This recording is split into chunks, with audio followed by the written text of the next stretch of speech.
هنعمل مع بعض النهاردة الكيك التايجر بطريقة سهلة وبسيطة جدا، واهم حاجة تكون هشة كده معاكي واسفنجية بطريقة سهلة وبسيطة جدا بمقادير بسيطة موجودة عندك في قلب البيت.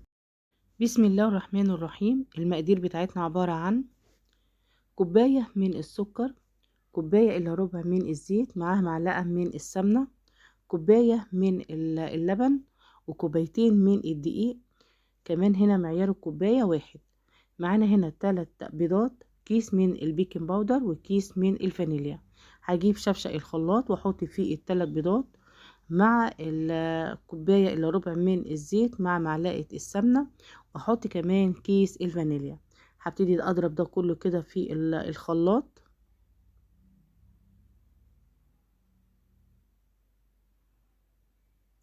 بعد كده ما ضربتهم ضربتين 3 نزلت بيه كوباية اللبن، وهنزل كمان بيه كوباية السكر.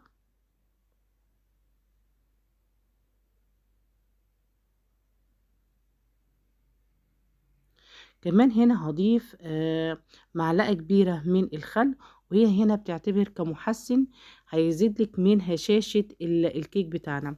بنضربهم بقى كده ضربة كويسة. هنا بقى بيكون معايا الكوبايتين من الدقيق، بضيف عليهم كيس البيكنج باودر وبديهم هنا تقليبة كويسة. الدقيق هنا منخول يجي 3-4 مرات، بيساعد على دخول الهواء فيه عشان يساعد على هشاشة الكيك بتاعنا.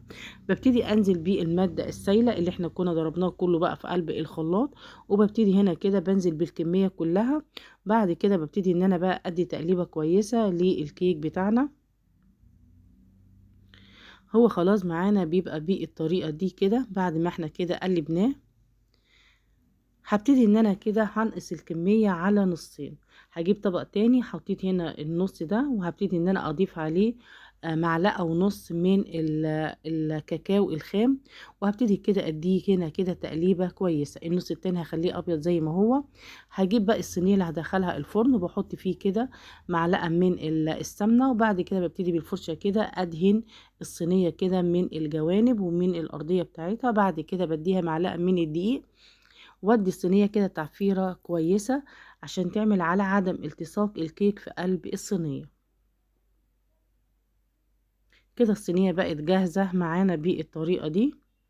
طيب هنا هبتدي ان انا انزل كده، هجيب مثلا زي كبشة، وهبتدي ان انا انزل بيها كده بمقدار من الكيك اللي هو الابيض، واحط عليه على طول مقدار من الكيك اللي احنا عاملينه بالكاكاو.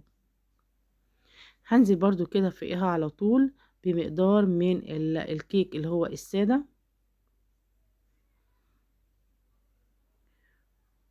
هنحط بقى كده بالتبادل، يبقى انا كده هحط بقى بالتبادل مع بعض ما بين اللي هو الابيض وبين اللي هو معمول بالكاكاو لحد ما اخلص الكمية كلها. بعد بقى ما خلصنا الكمية كلها، بجيب عود من الخلة، وببتدي كده اعمل كده رسومات عشوائية في قلب الكيك. ببتدي ان انا اخططها زي ما انتوا شايفين كده، بتطلع معاكي على شكل هنا وردة معاكي، او اشكال عشوائية.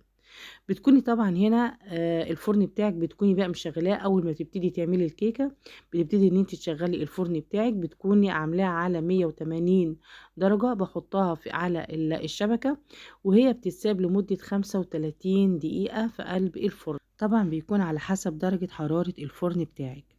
كمان انا بقولك ان انت اول ما بتدخليها الفرن، بتسيبي اول 20 دقيقه او 25 دقيقه، بيبتدي الكيك في الفرن يطلع الريحة بتاعته. بتسيبي كمان 10 دقايق. بعد كده بتطفي الفرن البوتاجاز. ما تطلعاش بقى من الفرن، وسيبيها كده في الفرن لحد ما تبرد، عشان لو طلعتيها مع السخونية بتاعتها مع الجو البارد بتاعنا اللي بره، هيعمل على هبوط الكيك بتاعك. فانت بتسيبيها عشان ما تهبطش معاكي خالص.